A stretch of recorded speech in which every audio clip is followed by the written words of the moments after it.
technical support. So today I'm going to answer a question on how to zero the joints. So if we were to change a joint on the robot, we really want to zero the robot and zero the joints, or at least check it. So there's three ways of calibrating the robot. There's dual arm calibration, there's correction by key waypoints, and these are all highlighted in our service manual, but the most common way that we use is just to zero the joints. So if I've changed the shoulder joint on this robot, I want to drive it to its zero position, and if I do that from the move screen and I go to home and I drive it up to its zero position, we can clearly see that the robot isn't at its zero position, so it should be vertical. Just bear in mind that your home position might have been changed, because you can set that from the installation manual. So if it has been changed, you would just individually drive the robot up to this zero position.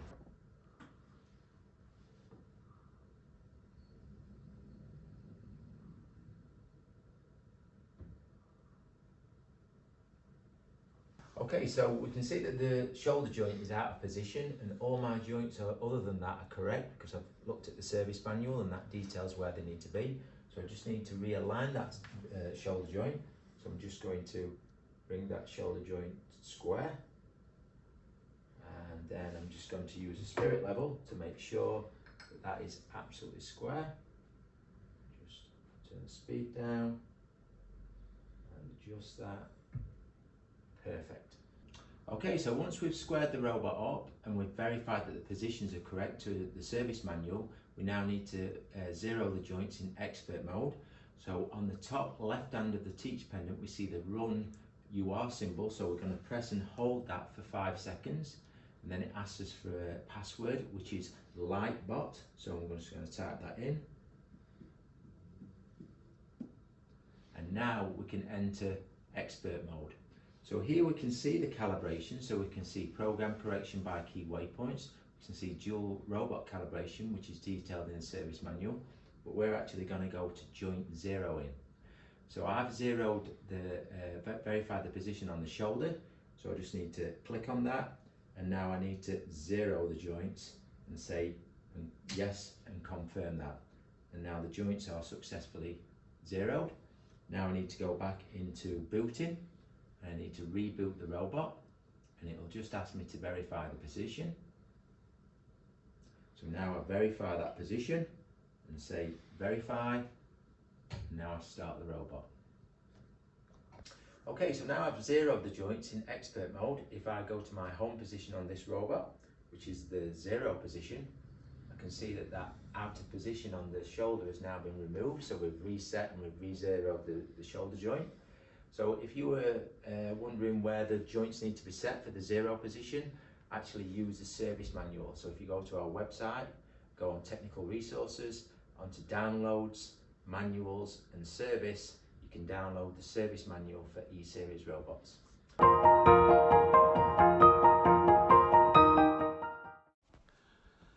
This week's application spotlight is in the woodworking industry. Woodworking robotics are using a UR5 to load and unload this machine with small pieces of wood. They have a vacuum gripper on the end of the robot, and the robot is traversing on a 7th axis supplied by Vention. This opens up the ability to load the in-feed and the out-feed with the same robot, increasing capacity and also increasing productivity. The robot can also push the part up against a band sander, finishing the ends before loading it back into the other part of the machine to carry out the CNC processes. This kind of application can increase productivity by up to 30%. If you want to find out more, go to Woodworking Robotics.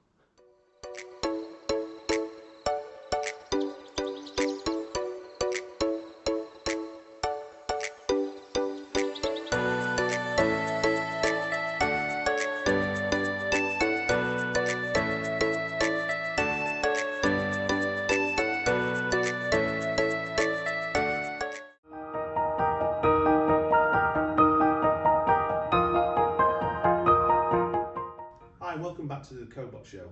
This week I'm joined by Peter Williamson, who's the MD of RER UK, and he's also the CEO of the PPMA. Hi Peter. Hi Mark. Peter, can you tell us a little bit more about your role and what it involves at RER and also the PPMA? Okay, so at RER, we set the company up in 2016. predominantly based around supporting Universal Robots and representing them in the UK. And within that business, basically I oversee the sales team and work with them and the marketing to basically get out, promote the benefits of Universal Robots and the Cobots, and hopefully get them in front of as many customers as possible.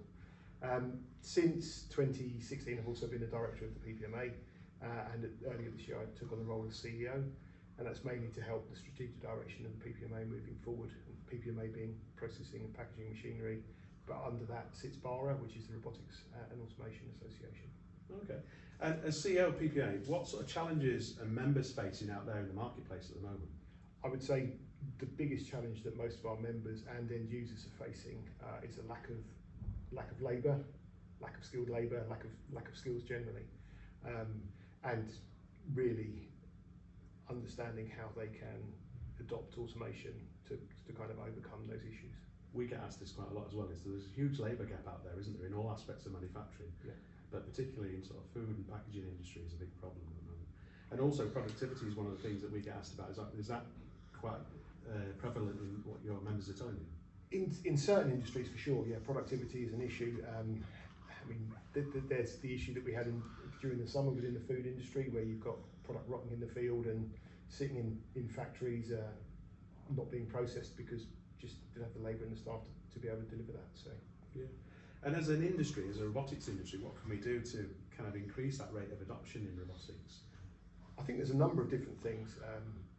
For sure, there's a real lack of skills around the use of robotics and automation. Now, collaborative robots are perfect because within a reasonably short space of time, you can upskill members of staff to be able to take on and adopt collaborative robots to carry out the sort of fairly basic tasks, dull, dirty, dangerous, something we talk about, to kind of to take that on fairly swiftly and easily, and that's fantastic. But I believe further than that, we need to have more of a pathway through from education into sort of manufacturing and engineering jobs, and there is definitely a lack of skills around, or a lack of appetite, if you like, from the government in terms of giving people these skills and giving them a clear pathway from secondary education into a manufacturing environment. It's very much like a knowledge transfer, really, trying to make people understand, but also sharing that knowledge so that they can move forward with it. Absolutely. As you say, like a pathway. And what seems to be the biggest barrier for sort of smaller companies in that sector to consider automation?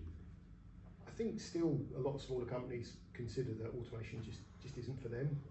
They see it as being costly and confusing, and the safety side of things baffles them a lot of the time as well. And clearly that's an area that we continue to try and break down those barriers, and give people a better education around the fact that actually, if you look at a country like Germany, you almost look at the small companies, and when they're designing a product and they're looking at what the future holds for them, they're almost thinking about how do they get to an automated process. Yeah. In the UK, SMEs are just not thinking that way, and that their idea of expanding is to throw people at it. Well, obviously, the UK market, as it is at the moment, means there aren't that many people to throw at it. Anymore, is it? It's just not an option. Yeah.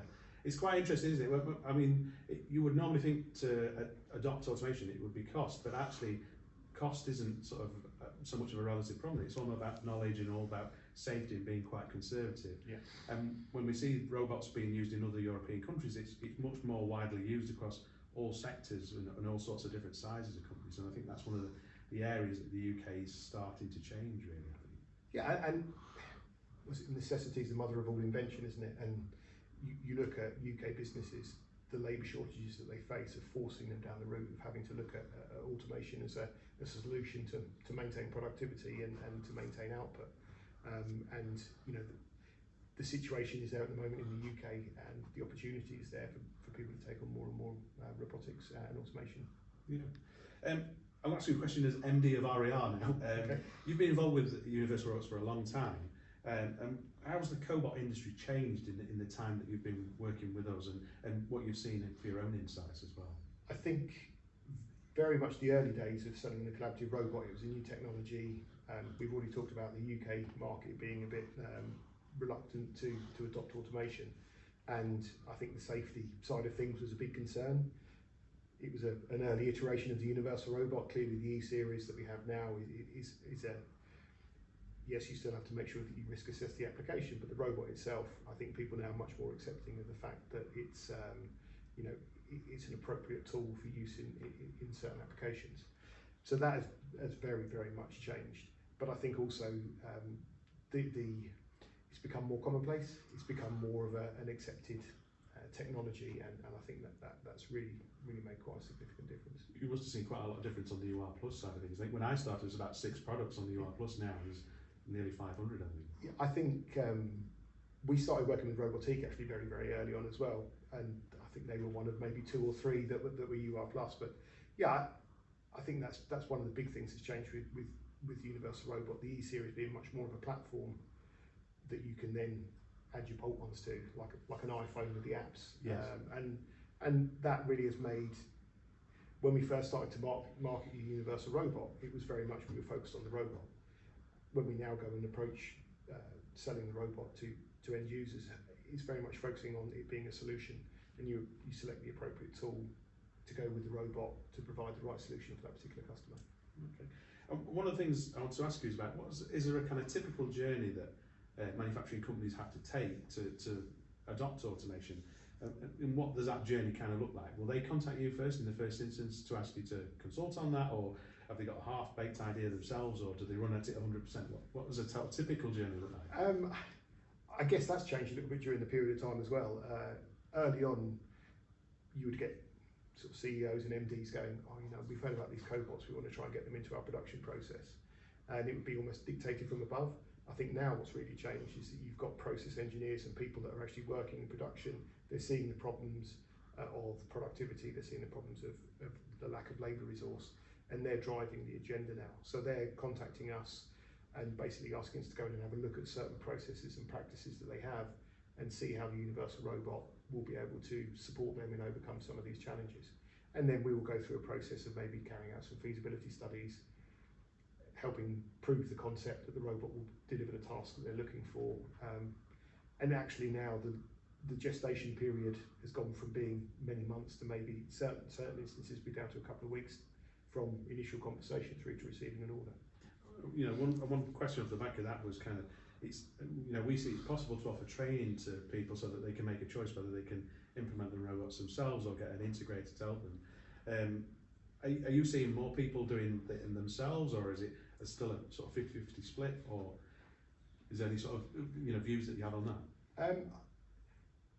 I think more confident manufacturers will actually look at, and if they've got the relevant skills internally, they will want to try and do it. They want to, at the end of the day, they understand their own process better than we do. Yeah. We can understand how the robot might help them within that process, but it's up to them to make sure that the robot is delivering exactly what they need it to. And if they're confident, then we're seeing a lot of customers still coming to us, and we'll provide them with the training, a bit of application engineering support to get them to the point where they're comfortable with it. Other companies which may be looking for more of a turnkey solution will go down the route of having a conversation with an integrator, and our sales are probably roughly 50-50 split on that basis. And that might depend on what the robot's actually interacting with, if it's interacting with the machine, or whether it's something that's a standalone process. Yeah. I guess. And I think also the application, if it's a pretty simple application, standard pick and place, there aren't so many factors to consider from a kind of risk assessment process. Whereas if you're looking at welding, or we would very much look at the more dangerous the application, you would clearly need to look at getting an integrator involved to make sure that the risk assessment is properly carried out and everything was signed off correctly. Yeah. What range of customers are you seeing in the UK market, and what sort of diversity of applications do you see? We've got a huge range. We've got 2 or 3 man companies right the way through to some of the biggest multinationals that are based in the UK as customers. And applications, again, I mean, there's a public story out there with one making party bunting and balloons, and you go from that right the way through to research into sort of nuclear industries, if you like. So real diverse range of products and applications. There's not one really, is there? I mean, we're seeing this as well. It's quite spread across lots of different industries and lots of different task groups, really. Absolutely. And I guess that comes down to the usability of the product, really, and how easy it is to implement, I suppose. Yeah, and I think also the diversity of UK manufacturing. So one of the things that we kind of touched on there is like the UR Plus ecosystem. do you see that as people using that more than trying to develop their own end effectors? And does that sort of limit risk for them as well, as they can buy something that's going to work with the robot? Do you see more of that sort of expanding in the future, do you think?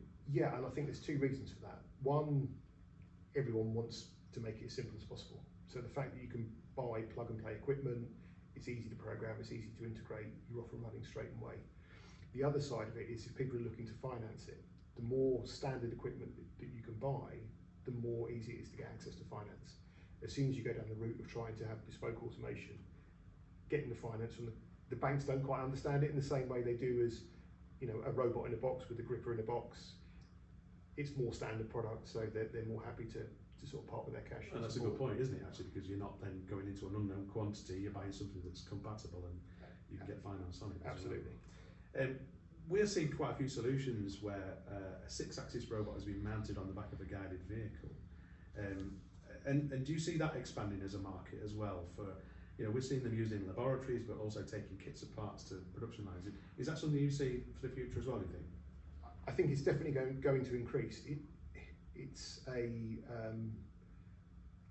bigger amount of investment, obviously, but in certain high cost environments, like you say, like labs, or maybe some quite advanced manufacturing industries, when you've got the mobile robot able to take the 6-axis robot to the actual place to deliver the robot to carry out a particular application, you can justify that investment because it's expensive having a lab technician walking around the lab and not really doing much. Yes.